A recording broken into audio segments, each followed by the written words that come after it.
25 कोटी खर्चून आमदार झालेले नंतर 50 खोके एकदम ओकेची भाषा करतात। माजी मंत्री जयप्रकाश दांडेगावकर वाई गोरक्षनाथ येथे आदिवासी समाज बांधवांचा संवाद मेळावा संपन्न। शिवसेना बाळासाहेब ठाकरेंची तर राष्ट्रवादी काँग्रेस शरद पवारांची आहे हे संपूर्ण देशाला माहिती आहे, परंतु न्याय व्यवस्था व निवडणूक विभाग मात्र शिवसेना शिंदेंची आणि राष्ट्रवादी काँग्रेस अजित पवारांची असल्याची सांगतोय। त्यामुळे घटनात्मक संस्था चुकीचं वागत असल्याने आता गरीब माणसाने जागं झालं पाहिजे असं सांगून धर्माच्या आणि हिंदूंच्या नावावर सत्तेत असलेल्या सरकारला त्यांची जागा दाखवून महाविकास आघाडीच्या पाठीशी खंबीरपणे उभं राहण्याचं आवाहन माजी मंत्री जयप्रकाश दांडेगावकर यांनी केले। तालुक्यातील वाई गोरक्षनाथ येथे आदिवासी समाज बांधवांच्या संवाद मेळाव्यात ते बोलत होते। ते पुढे म्हणाले की मागील निवडणुकीत मी थांबलो आणि नवीन कार्यकर्ता दिला, मात्र मागील काळात मतदारसंघाचा विकास झाला की त्यांचा स्वतःचा विकास झाला याबाबत अनेक लोक बोलू लागले। परिणामी तो कार्यकर्ता परीक्षेत उतरला नाही, म्हणून कार्यकर्त्यांच्या आग्रहास्तव मी वसमत विधानसभेची उमेदवारी घेणार असल्याचं त्यांनी सांगितलंय। सध्या सरकार पैशातून मतदान खरेदी करण्याच्या योजना आणत असून आपण जागृत राहिले पाहिजे। मतदारसंघात दवाखान्याच्या इमारती उभारल्या, परंतु त्या ठिकाणी आरोग्य सुविधा मिळते का? जर जीवन मिशनची योजना राबवली परंतु नागरिकांना पाणी मिळते का? शाळेच्या इमारती झाल्यात परंतु मुलांना शिक्षण मिळते का? हे पाहायला आमदार खासदाराला वेळ नाही। राजकारणात सर्व बदमाशांची फौज तयार झाली असून त्यामुळे चांगल्या माणसांच्या पाठीशी उभे राहा असे आवाहन त्यांनी केले। माजी आमदार डॉक्टर संतोष टारफे यांनी आगामी काळात आदिवासी समाजाने काय भूमिका घ्यायची याची रूपरेषा ठरवण्यासाठी संवाद मेळावा आयोजित केला असल्याचं सांगून वसमत मतदारसंघ हा पश्चिम महाराष्ट्र असल्याची ओळख आहे, मात्र आदिवासी समाज आजही मागास असल्याची खंत व्यक्त केली आहे। महायुती सरकारने आदिवासी समाजाच्या विकास योजनेचे 7,000 कोटी रुपये लाडकी बहीण योजनेत वापरल्याचं सांगून त्यामुळे आदिवासी समाजाच्या प्रश्नांची जाण असलेल्या आमदारांची आवश्यकता आहे। त्यासाठी आदिवासी समाज बांधवांनी आगामी काळात जयप्रकाश दांडेगावकर यांच्या पाठीशी खंबीरपणे उभे राहावे असे आवाहन केले आहे। यावेळी कार्यक्रमात सतीश पाचपुते, दिलीप चव्हाण, अंबादास मामा भोसले, राष्ट्रवादी काँग्रेस तालुका उपाध्यक्ष युवा नेते सत्यनारायण बोखारे उपस्थित होते। तसेच कार्यक्रमाला वसमत मतदारसंघातील आदिवासी बांधव हजारोंच्या संख्येने उपस्थित होते। जे काय आमचे काही फार अपेक्षा नाही, या थोड्याफार आमच्या अपेक्षा आहेत। या अपेक्षा आमच्या आदिवासी समाजाच्या पूर्ण जर झाले तर आमचा समाज इमानदार, आमचा समाजाने एकदा शब्द दिला की तो शब्द पलटत नाही। मग तुम्ही किती पैसे द्या, किती काय करा, तो शब्द पूर्ण करणार म्हणजे करणार। आणि म्हणून आज आपल्याला साधारण शब्द द्या की आम्ही काही असो, आम्ही हातात मशाल घेणार आणि तुमची तुतारी वाजवणार। महाविकास आघाडी आहे, आपल्या या प्रजेच्या हातात मशाल घ्यायची आणि साहेबांची तुतारी वाजवायची। त्यामुळे महाविकास आघाडीच्या पाठीमागे आपल्याला भक्कमपणे उभं राहायचं। परंतु आपल्याला हे करत असताना खरं म्हणलं तर आपण पाहिलं असेल की मागच्या 2-3 दिवसापूर्वी आपण फार मोठ्या मोर्चाचं आयोजन केलं।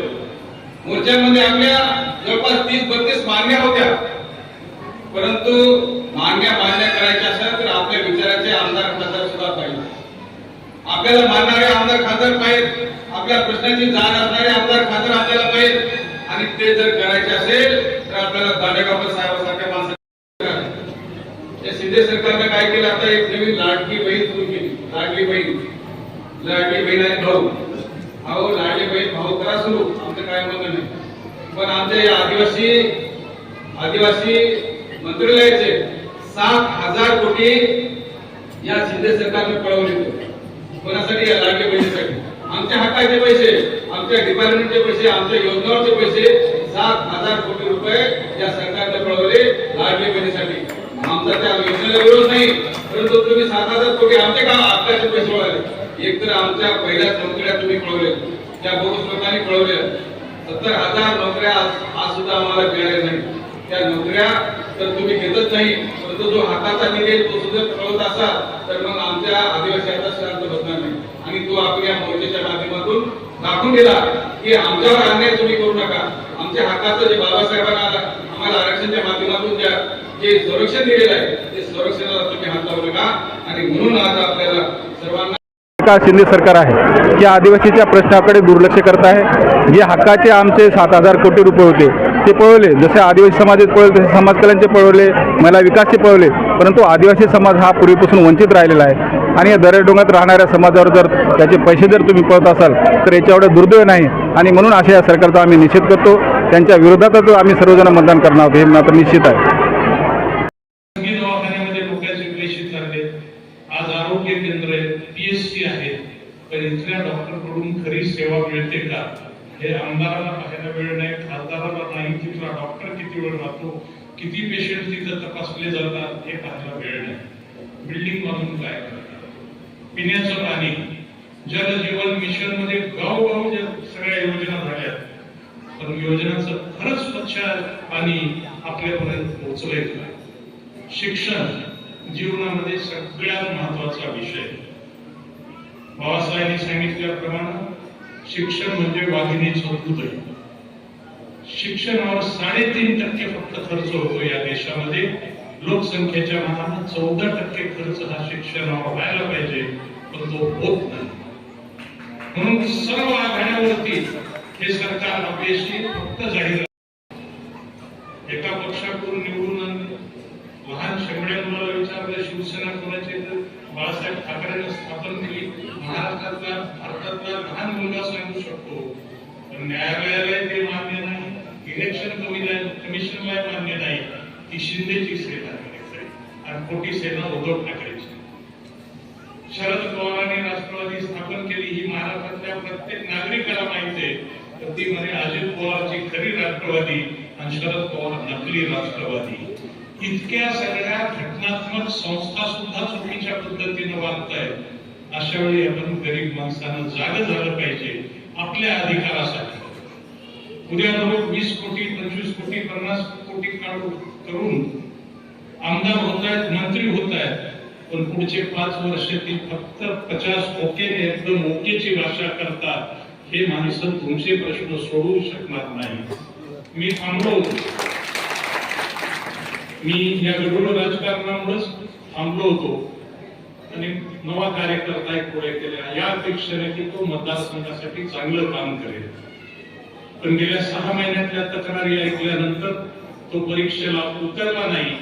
मतदारसंघाचा विकास झाला का त्यांचा स्वतःचा विकास झाला याच्या बाबतीत अनेक लोक बोलतायत, यातून ते आमच्या परीक्षेला उतरले नाही. लोकांनी आग्रह केला त्याप्रमाणे मी उमेदवारी घेतो असं सांगितलं आणि आज पुन्हा 80% साठी लढणारा कार्यकर्ता. मी आजही शेतकरी,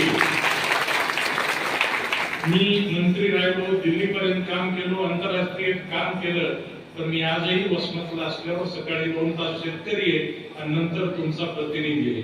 आता काही काहीचा आरोप येतो की मी भेटत नाही, पण मी 16 तास लोकांचं काम करतो. मतदारसंघाच्या विकासाची असो कल्पना, कारखान्याच्या विकासाची असो, नव्या विकासाची असो, नव्या योजना आणण्याचा मी काय विचार करतो. आपला जिल्हा महाराष्ट्रामध्ये मागासलेला जिल्हा आहे, शैक्षणिक दृष्ट्या मागासलेला आहे, उद्योगाच्या बाबतीत मागासलेला आहे, आरोग्याच्या बाबतीत मागासलेला आहे. या जिल्ह्याचे प्रश्न वेगळे आहेत. मी डॉक्टर टारफे साहेब आम्ही जेव्हा विधान भवनात होतो आम्ही या प्रश्नावर बोलत होतो. अत्यंत सज्जन आणि चांगले माणूस. मला खूप वाईट वाटलं मागच्या निवडणुकीत त्यांना अपयश पत्करावं लागलं, पण यावेळी मी सांगतो आपण सगळे जरी डॉक्टर आपल्या मदतीला माझ्या आले, पण आपल्या मतदारसंघातल्या सगळ्या कार्यकर्त्याला विनंती करतो की उद्या डॉक्टर साहेबांना जर उमेदवारी मिळाली तर आमच्यावर 2 मतदारसंघाची आपल्यावर जबाबदारी राहणार आहे. वसमत विधानसभा आणि कळमपूर विधानसभा 2 मतदारसंघाची जबाबदारी सांभाळू आणि एकाचा